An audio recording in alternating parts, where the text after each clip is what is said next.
Thank you, Ms. Bailey. Mr. Malel, are you going to respond to the issues that were raised in the Sunset Review, or do you have just some comments to make? I have some comments, and the staff will respond. Very briefly, if you could. It's all right with you. We have a number of issues we want to go over today, Fine, which is critical. First, I just want to, just to follow along what you've heard from Louise, and tell you how it came that this board came to become so efficient today. I received a call from the governor's office. I have a long history with state service. I'm a businessman, always have been. The governor appointed me to the Medical Board of California. I served 3 terms, not under the governor, but Bill Lockyer reappointed me, and David Roberti appointed me as Senate. The reason I served so many terms is because I developed an education about medical doctor's education, that I traveled around the world at that time, looking at schools that were sending false documents and so on. And we uncovered many things with the investigators and the FBI as well. And we sort of put a stop to that kind of behavior. We shut down many schools in other countries or accepting their license. I also was a member of the Board of Governors of the State Bar.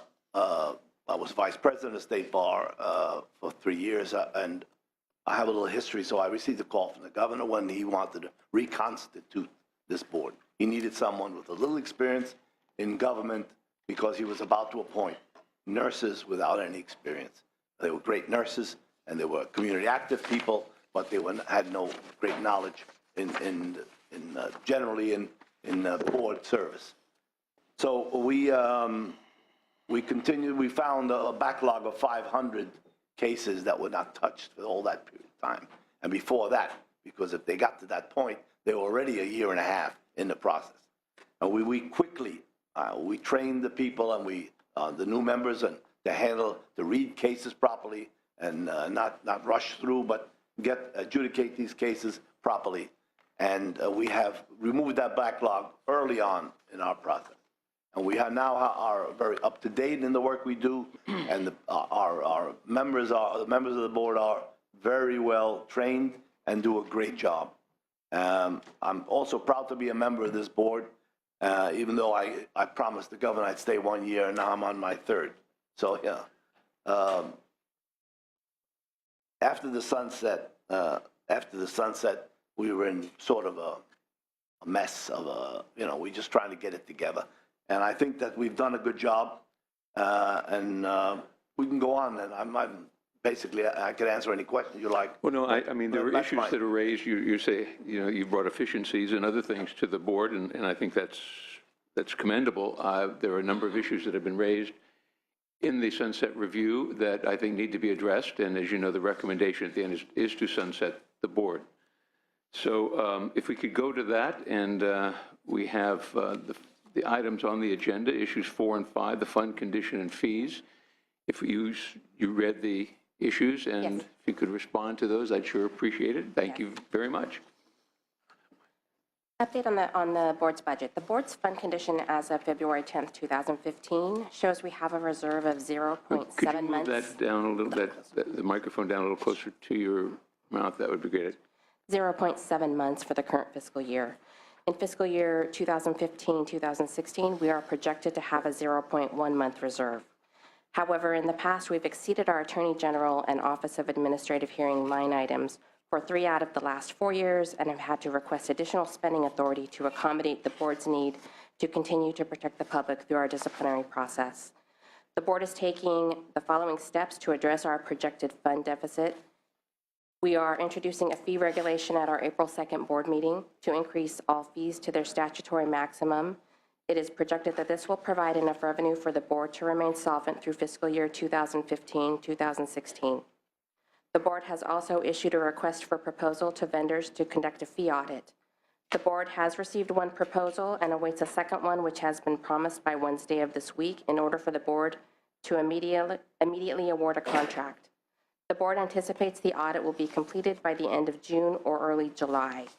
If the fee audit suggests fees should be statutorily increased, then the board will locate an author to sponsor a bill in the hopes that fees can be increased by January 1st, 2016. The board did not report an intent to increase all fees in our October 2014 Sunset report, as it was not known at that time that our fund condition was as in dire straits as it is. The board was not made aware of the dramatic increase in our breeze costs for fiscal years 2015-16 and ongoing until February 17th of 2015. Prior to that, the board was preparing to pursue a fee audit and increase fees through our usual channels, but had to accelerate the process. In addition, when we reported in our Sunset report that our main fee that we were going to raise to statutory limit was the renewal fee, it was because the renewal fee is 84% of our revenue. And we were focusing on that to create the largest increase in our revenue stream. I'd also like to speak to cost recovery.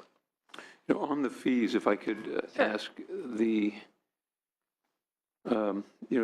suggestion was to propose, rather than raise the fees to their statutory limit by regulation, you were looking for statute or law to increase that level. Why did you move forward with the statutory changes before looking at increasing the fees to their already existing limit? The reason that we were considering doing the fee audit was so that we would have one fee increase. Now we may end up having to have two fee increases. We increased a statutory limit, and then if the fee audit suggests that we need to increase it to a higher level, then we will have to increase the fees a second time on the licensees. So we were trying to minimize the increase to just one time.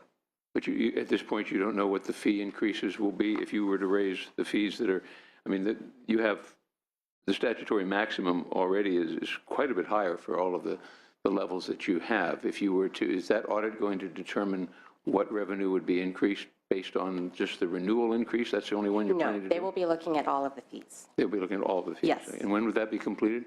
We hope that it will be completed by the end of June, early July. Okay. The Breeze implementation certainly is not, there's a cost to that, certainly. Have you talked to DCA about minimizing the budget impacts from that Breeze request or the Breeze implementation cost? That has been a topic of discussion. We have been told that as a result of the elimination of the Release 3 boards, that the Release 1 boards and 2 boards would have to absorb that additional cost. Yeah. Okay. Very good. Thank you. Sorry. And we did not realize that the cost was going to be as high as it was, as it is for the Breeze. Okay. Thank you. In addition, just speaking to cost recovery. Thank you. Historically, the BRN has interpreted Business and Professions Code Section 125.3E to only allow the board to recover costs through any appropriate court, which we did not believe included the Franchise Tax Board. However, we have already initiated the process to enforce cost recovery through the following means. We immediately establish a payment plan at the outset of the probationary period for all nurses on probation who have cost recovery. We also extend probation by 1 year if the RN is not currently in violation of any other provisions of the probation decision. And we hold up renewal of the RN license or the advanced practice certificate if there is any outstanding cost recovery owed to the board. In addition, what isn't necessarily captured in the data that we've provided and which we hope to capture in the future is the fact that licensees who surrender their license through a stipulated settlement or revocation also agree to pay cost recovery as well. However, they're not necessarily required to pay cost recovery until they reinstate their license. So that's an outstanding bill that's owed to the board, but we won't be able to collect upon it until they reinstate their license, which is actually a large amount of the outstanding money owed to the board. However, in the interim, if there are any licensees who owe cost recovery who have not been compliant, we are referring those licensees to the Franchise Tax Board for collection purposes. So, and you raised a good point with the Franchise Tax Board. It seems that the understanding of the board previously was that you could not use the Franchise Tax Board for cost recovery? Correct. And you just became aware of that? Yes. Our interpretation was that we had to go through court in order to enforce the cost recovery. However, we've stepped back on that after discussion with consultant and deemed that we will go forward with cost recovery with Franchise Tax Board. And in the event that they petition to a court, then it would result in, it could result in a court action. Okay, thank you.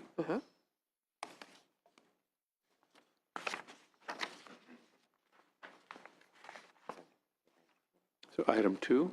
Oh, item 2. Okay. Item 2 has to do with the Nurse Midwifery Advisory Committee. And apparently they've indicated in here that we have not allowed them to convene a meeting that they could have, but that's a standing meeting. And they came to us about this, and we have, first of all, we didn't convene the meeting because we felt that we didn't have the budget to be flying people in from various places. Also, we were reminded by the department that we were working under the governor's travel restriction, and that only discretionary travel was not okay for us to do.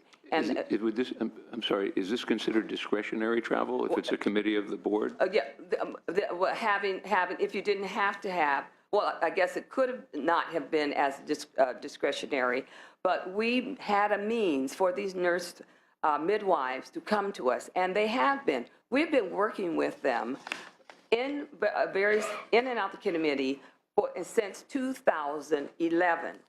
And what we did is the supervising nursing education consultant, who is also the legislative liaison to the practice committee, she has been working with them on these different advisories that impact the nurse midwives. And we've worked with that. She's worked with that association. They inform us if these advisories are right. They look at them. We take them to the board. We get them approved. We've been doing that since 2011, okay? That's at the nurse practice? The nurse midwives. Yes, going to the nursing practice committee? Yes, we have a practice committee, and the practice committee that is there to be available to all nursing groups, and even the advanced practice. The nurse practitioners go to the practice committee. Is there any reason, I'm sorry to interrupt you, but I just wanted to keep us kind of on track to these issues, that the stakeholders, the nurse midwives, have stated that their concerns have been just dismissed by that committee. Their concerns have not been dismissed. Plus, we have had them on our, in the practice. Can I speak to that, Mr. Chair? I'm Michael Jackson, because I saw Madam Chairman just walk in just now. Michael Jackson, I'm one of the registered nurses that serves on the board.